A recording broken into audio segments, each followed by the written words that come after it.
A luz da manhã lisboeta, um filtro dourado e promissor, inundava o open space do ateliê Meireles & Associados, aninhado num recuperado edifício pombalino no coração do Chiado. Mas para David Fernandes, arquiteto de 28 anos, a claridade primaveril parecia deter-se no vidro das janelas amplas, sem conseguir dissipar a subtil sombra que pairava sobre a sua secretária. Ali, debruçado sobre o ecrã do computador, onde linhas e formas tridimensionais ganhavam vida, David sentia o peso familiar de um talento que lutava constantemente por respirar num ambiente rarefeito de reconhecimento genuíno. A sua pele escura, herança orgulhosa dos seus pais cabo-verdianos, contrastava com a palidez da maioria dos rostos no ateliê, um lembrete visual constante da sua singularidade, uma singularidade que ele sabia era muitas vezes traduzida como inadequação. O burburinho matinal dos colegas, o tilintar das chávenas de café, o clique ritmado dos teclados, tudo se fundia num ruído de fundo que David aprendera a filtrar, construindo uma bolha de concentração com a ajuda dos auscultadores que debitavam o jazz melancólico de Miles Davis. A sua postura, habitualmente ereta, denotando uma confiança tranquila na sua arte, vergava-se por vezes sob o peso de noites mal dormidas e da frustração acumulada, como um caniço vergando ao vento antes de se endireitar novamente. As suas mãos ágeis, manchadas de grafite e habituadas à precisão do x-ato sobre o cartão das maquetes, moviam-se com uma perícia que era pura poesia em movimento. Nessa manhã, porém, a melodia de So What foi abruptamente interrompida. Então David, sempre agarrado a esses desenhos como se fossem a última bolacha do pacote, a voz carregada de uma familiar sobranceria, pertencia a Gonçalo Vasconcelos Abreu. David retirou lentamente os auscultadores, o olhar encontrando o de Gonçalo, que pairava sobre a sua secretária com a desenvoltura de quem se sente dono do espaço. Gonçalo, na casa dos 30 e poucos, impecavelmente vestido num fato que tresandava a privilégio, era a antítese de David. Cabelo louro engomado, olhos azuis frios e um sorriso que raramente alcançava o olhar, exibia a confiança de quem nunca precisara de lutar por nada. O seu talento era mediano, mas a sua rede de contactos e o apelido Vasconcelos Abreu abriam-lhe portas que para David permaneciam teimosamente cerradas. Bom dia, Gonçalo, respondeu David, a voz calma, mas com uma nota de reserva. Apenas a rever uns detalhes. Detalhes, cantarolou Gonçalo, o seu olhar a varrer os esboços de David com um misto de desdém e curiosidade mal disfarçada. Espero que não estejas a perder muito tempo com isso. O projeto do Lago de Santo Estevão vai exigir muito mais do que experimentalismos. David sentiu a farpa, a insinuação velada de que as suas ideias, por serem diferentes, eram menos válidas. Antes que pudesse formular uma resposta, a voz imponente do Sr. Arthur Meireles ecoou pelo ateliê. Equipa, por favor, reúnam-se na sala de conferências. Tenho um anúncio importante. O Sr. Meireles, arquiteto sexagenário e fundador do ateliê, era uma figura respeitada, embora distante. O seu cabelo grisalho e os óculos pousados na ponta do nariz conferiam-lhe um ar de autoridade acadêmica. David juntou-se ao grupo, o coração a bater com uma mistura de expectativa e ansiedade. Gonçalo posicionou-se estrategicamente ao lado do diretor, como se quisesse absorver parte da sua aura. Como sabem, começou o Sr. Meireles, a sua voz grave a preencher a sala minimalista, o nosso ateliê foi convidado a apresentar uma proposta para a requalificação do Largo de Santo Estevão, em Alfama. Um projeto de enorme visibilidade e prestígio. Um murmúrio de excitação percorreu a sala. Decidi que a seleção do arquiteto que liderará a nossa proposta será feita através de um concurso interno. Todos os arquitetos juniores e associados são convidados a apresentar as suas ideias. O vencedor terá a oportunidade de ouro de chefiar este projeto. Os olhos de David brilharam. Alfama, um bairro que ele amava, com a sua história, a sua alma popular, os seus desafios urbanísticos. Era a oportunidade que esperava, a hipótese de mostrar a sua visão de uma arquitetura que dialogava com a comunidade, que respeitava o passado enquanto abraçava o futuro. Sentiu um arrepio, uma descarga de adrenalina criativa. Ao seu lado, Gonçalo sorria com a confiança de quem já se considerava o vencedor. Para David, a corrida acabava de começar, e ele sabia que a pista estaria minada de obstáculos invisíveis, mas a sua paixão era uma chama que não se apagava facilmente. Nos dias que se seguiram, David mergulhou de corpo e alma no projeto de Alfama. As suas horas eram divididas entre o ateliê e as ruelas sinuosas do bairro histórico. Passava tardes a observar o cotidiano do Largo de Santo Estevão, a conversar com os moradores mais idosos sentados à porta, a absorver os cheiros, os sons, a luz única que banhava as paredes caiadas e os estendais coloridos. Para ele, a arquitetura não era apenas betão e vidro. Era sobre pessoas, sobre identidade, sobre criar espaços que nutrissem a alma. O seu caderno de esboços encheu-se de desenhos, não apenas de edifícios, mas de rostos, de gestos, de pormenores que capturavam a essência do lugar. O seu conceito começou a ganhar forma, uma intervenção que valorizasse o património existente, que criasse novos espaços de convívio intergeracional, que trouxesse soluções sustentáveis e que, acima de tudo, desse voz à comunidade. Sofia Costa, uma arquiteta uns anos mais velha, com um olhar perspicaz e um sorriso franco, foi das poucas a notar a intensidade e a originalidade do trabalho de David. "Isso parece incrível, David", disse ela um dia, ao espreitar por cima do ombro dele um dos seus esboços para o largo. "Tens uma sensibilidade especial para captar a alma dos sítios." David sorriu, grato pelo reconhecimento. "Obrigado, Sofia. Alfama é um lugar mágico, merece o nosso melhor." Mas a magia parecia não tocar Gonçalo. Ele via o empenho de David não com admiração, mas com uma hostilidade crescente. Numa manhã, o Sr. Meireles anunciou uma visita técnica de última hora à Alfama com um reputado engenheiro de estruturas. David só soube quando viu Gonçalo a sair apressadamente do ateliê, pasta na mão. "Não sabias, David?" perguntou Gonçalo com falsa inocência ao cruzar-se com ele à porta. "O Sr. Meireles deve ter-se esquecido de te avisar. Coisas que acontecem." David sentiu o sangue a ferver, mas engoliu a raiva. Era mais uma pedra no caminho, mais uma tentativa de o excluir. "Não faz mal", respondeu a voz neutra. "Tenho muito material da minha pesquisa." As microagressões continuavam subtis, mas constantes. Numa reunião informal da equipa para discutir ideias para o concurso, uma reunião para a qual David só foi lembrado por Sofia no último minuto, Gonçalo desvalorizou as suas propostas. "David, percebo que tenhas uma perspectiva."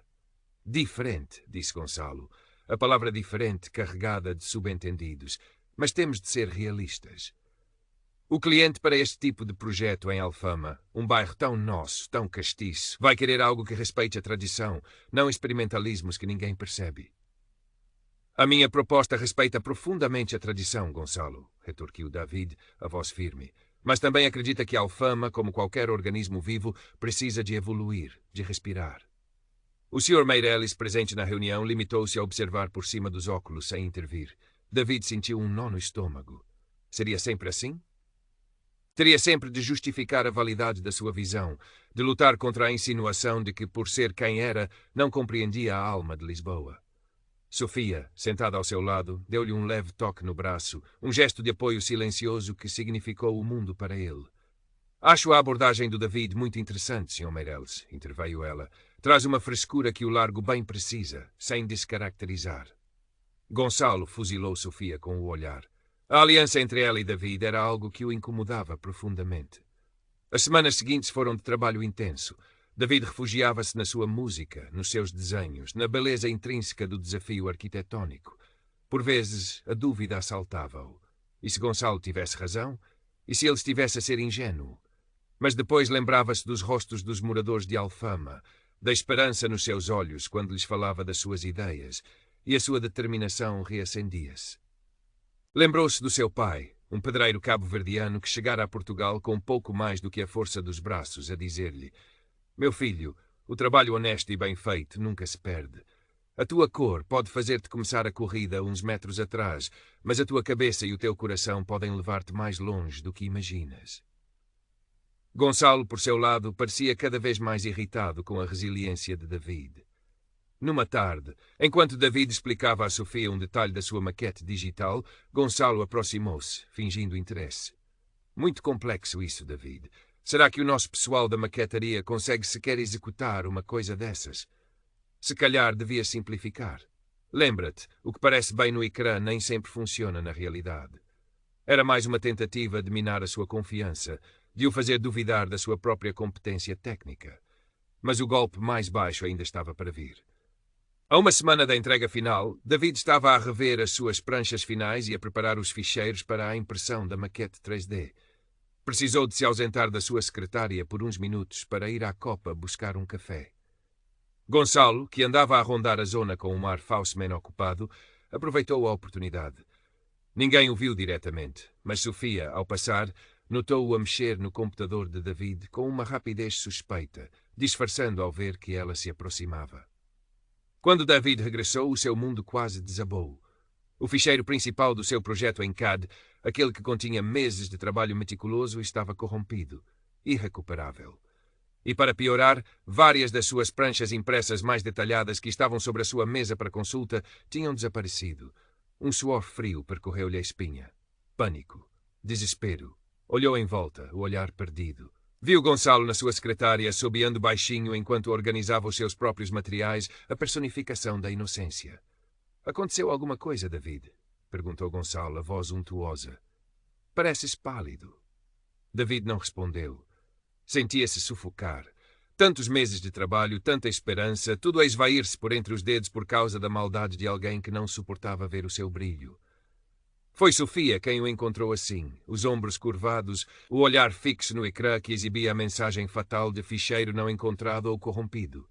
David, o que se passa? Com a voz embargada, ele explicou. Sofia ouviu, o rosto a cerrar-se numa expressão de raiva contida. Ela não tinha provas concretas, mas a sua intuição gritava o nome de Gonçalo. Aquele, começou ela, mas parou. Não era a altura para acusações sem provas sólidas. Era a altura para a ação. Ouve, David, disse ela, a voz agora firme, cheia de uma energia que o contagiou. Não vais desistir, não agora. Tens cópias de segurança? Versões anteriores? David abanou a cabeça. Tinha algumas, mas não as mais recentes, não com todos os detalhes finais. Então vamos improvisar, decidiu Sofia. Eu ajudo-te. Tens os esboços, tens tudo na cabeça. Vamos refazer o essencial. Ele não vai ganhar, não assim. E assim, naquela noite, enquanto Lisboa adormecia sob um manto de estrelas, uma pequena luz permaneceu acesa no ateliê do Chiado. David e Sofia, alimentados a café e a uma teimosia partilhada, trabalharam lado a lado. Ele redesenhava, ela pesquisava soluções técnicas, imprimia, cortava, colava.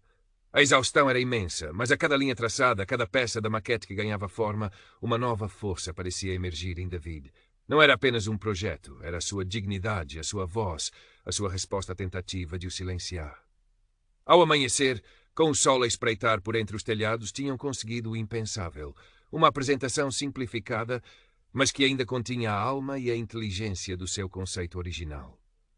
David estava exausto, mas uma calma determinada tinha-se apoderado dele. Estava pronto.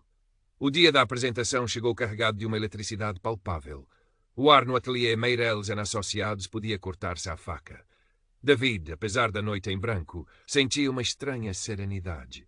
Vestira o seu melhor fato, um cinzento escuro que realçava a sua postura, e os seus óculos de massa davam-lhe um ar intelectual e focado. Sofia deu-lhe um último sorriso de encorajamento antes de sentarem na pequena audiência composta pelos outros arquitetos do ateliê. Na mesa principal da sala de reuniões, o Sr. Meireles estava ladeado por dois outros arquitetos seniores, os seus rostos impenetráveis. Gonçalo foi o primeiro a apresentar. Exibiu os seus slides com a confiança habitual, a sua voz clara e articulada a descrever um projeto tecnicamente competente, visualmente polido, mas que, para um olhar mais atento, carecia de profundidade e de uma verdadeira ligação com o espírito de Alfama. Falou de materiais nobres, de soluções estéticas que pareciam mais importadas de revistas internacionais do que inspiradas no local. Mencionou os seus excelentes contactos na Câmara Municipal e a sua compreensão inata do que a cidade precisava. Terminou com um sorriso que David achou particularmente presunçoso. Depois foi a vez de David. Enquanto caminhava para a frente da sala, sentiu os olhares sobre si. Respirou fundo. As suas pranchas, algumas refeitas à pressa, não tinham o mesmo acabamento impecável que as de Gonçalo. A sua maquete digital, recuperada de uma versão anterior, não mostrava todos os detalhes que planeara. Mas quando começou a falar, a sua voz, embora um pouco rouca pelo cansaço, estava carregada de uma paixão que silenciou a sala. Ele não falou apenas de edifícios. Falou de comunidade, de memória, de futuro.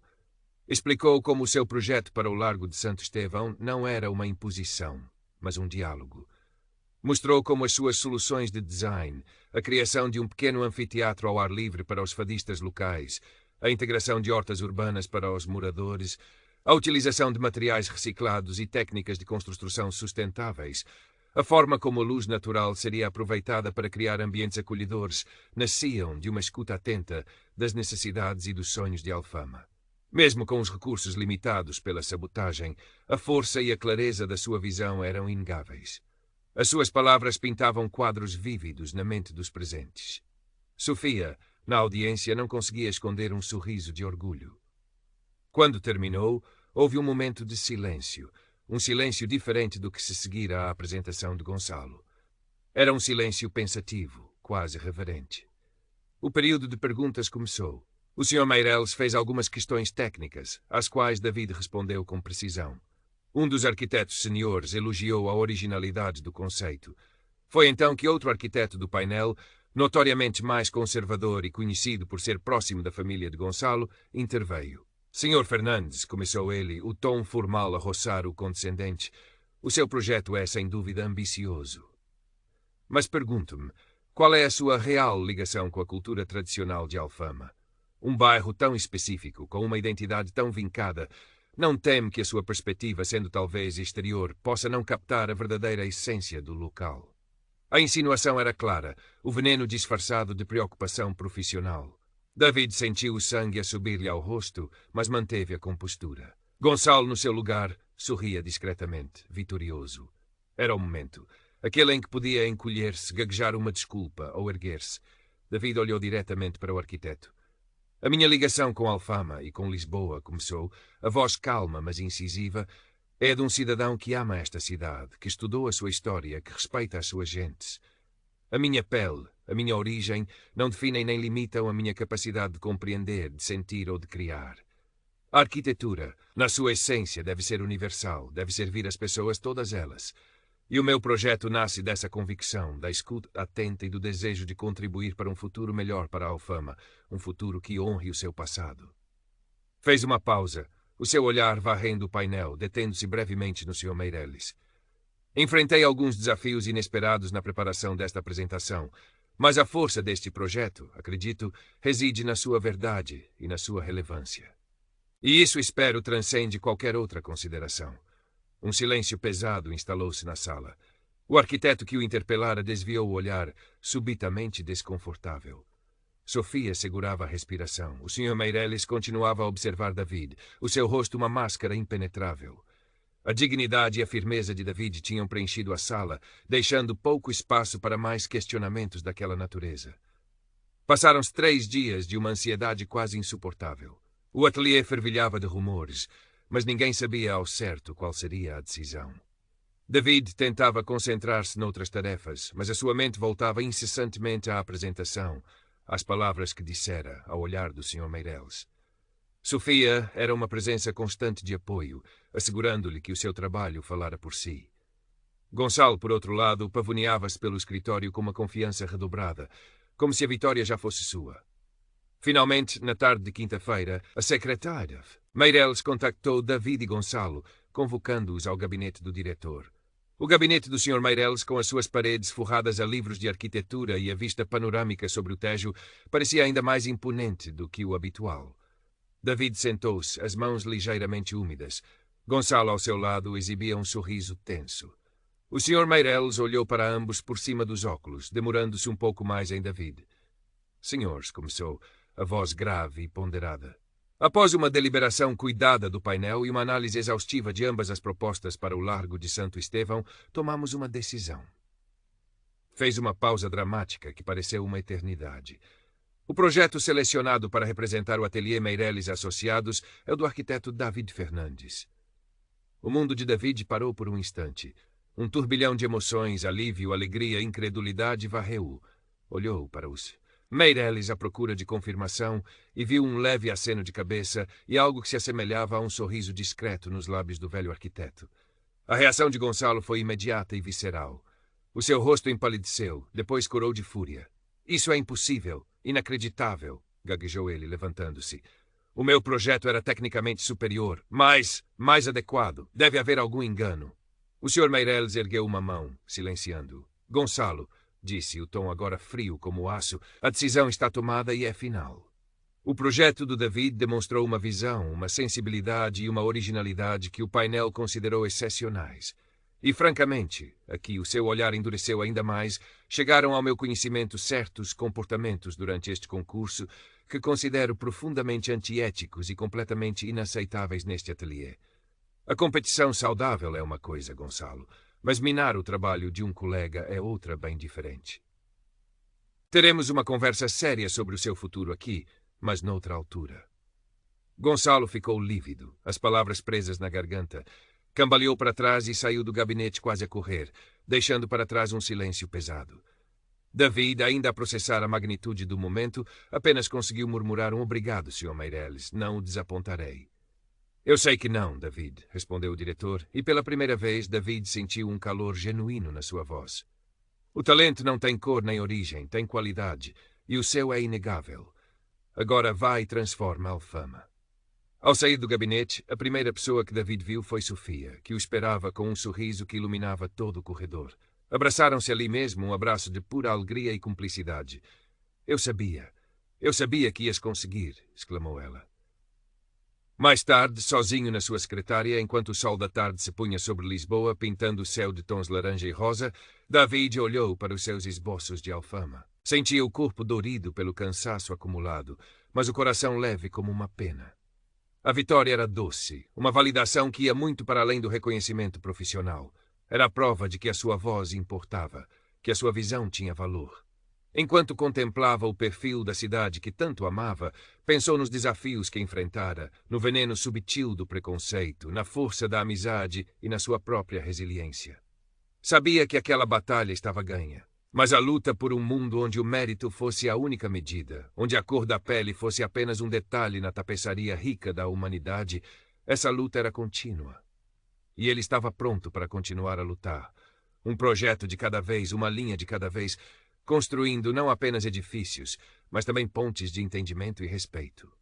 O caminho seria longo, mas naquela tarde, com o sabor da justiça ainda nos lábios, David Fernandes sentia que finalmente podia começar a desenhar o seu próprio futuro, em letras bem grandes e com as cores todas da sua alma. O caminho seria longo, mas naquela tarde, com o sabor da justiça ainda nos lábios, David Fernandes sentia que finalmente podia começar a desenhar o seu próprio futuro, em letras bem grandes e com as cores todas da